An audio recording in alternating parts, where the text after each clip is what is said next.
Hello, lovies. Parenting Pause this week, and we're going to talk a little bit about laughter and play.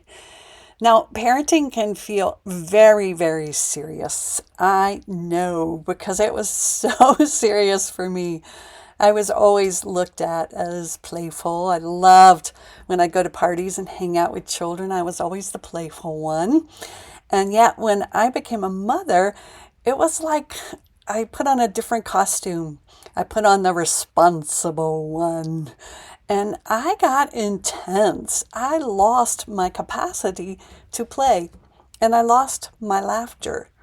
And I don't know about you, but if you have, let me tell you, it is painful because one of our children's highest values, especially the littles, is play. They're highly social beings and they love to play and to laugh. So when we get fixated, or when I got fixated on being responsible, I forgot to meet my daughter where she was and to meet her in her high value of play. I got overbearing. I got pushy. I had an agenda. I mean, it was so intense because I was like so rigid in my own being of trying to show up as that responsible, conscious parent that I forgot to actually meet my child where she was. It wasn't that she wasn't responsible, and I often hear this from parents. My child is so irresponsible, they won't take out the trash, or they won't listen to me, or they won't pick up their toys. And it's actually not really true that they're irresponsible.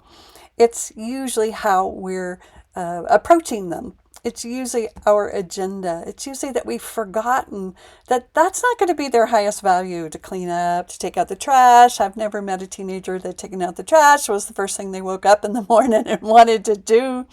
I never met a little one whose highest value was to pick up all their toys when they were done playing, that they just love that. Now, I'm not saying that's not your highest value, because you're an adult and you need to clean that, or you got to clean the house, right? Or the house has got to be clean, or that trash needs to be taken out. So, of course, that's more your higher value. And yet, the child is not out to get you. They're not trying to say, oh, I don't believe in your high value, or I'm irresponsible, or I'm lazy, or I don't want to do what you asked me to do. It's just not exciting. And as I like to say, have you ever had to ask your teenager to get on the computer? Have you ever had to wake them up and say, hey, it's time, you need to get on the computer? Right? I've never met a parent that had to do that, but I've met many, many parents that have to get on their kids and say, it is time to take out the trash now. Right? So, and I've never met a parent that had to tell a child, go play.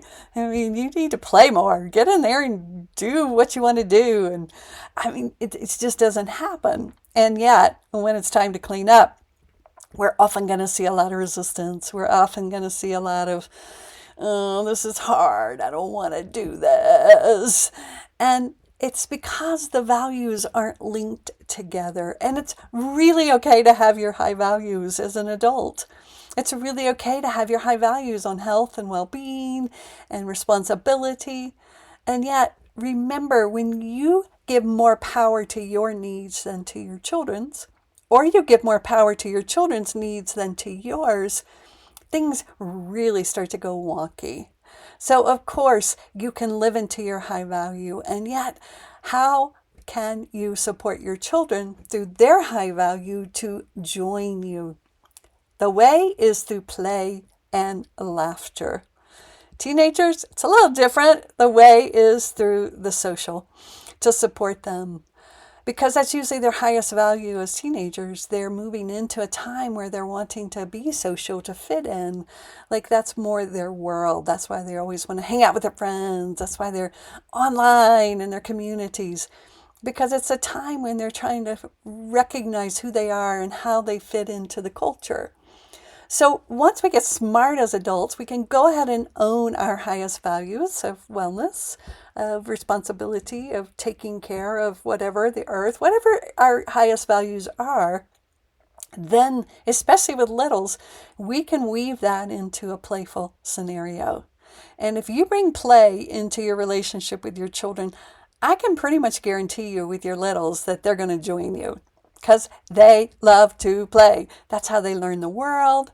That's how they see things. It's all play for them. It's not serious. It's not, because they're not living in the future. They are living in the now. So remember, it doesn't mean you have to be playful, which is what I thought, and I had to play My Little Pony 800 million times. And I thought I was going to die playing My Little Pony one more time. It was too much. So it's not about playing with them. It's about when there's something of high value to you, bring it into a playful mode so that they can join you in that place. And you might enjoy playing My Little Pony a little bit more. I did.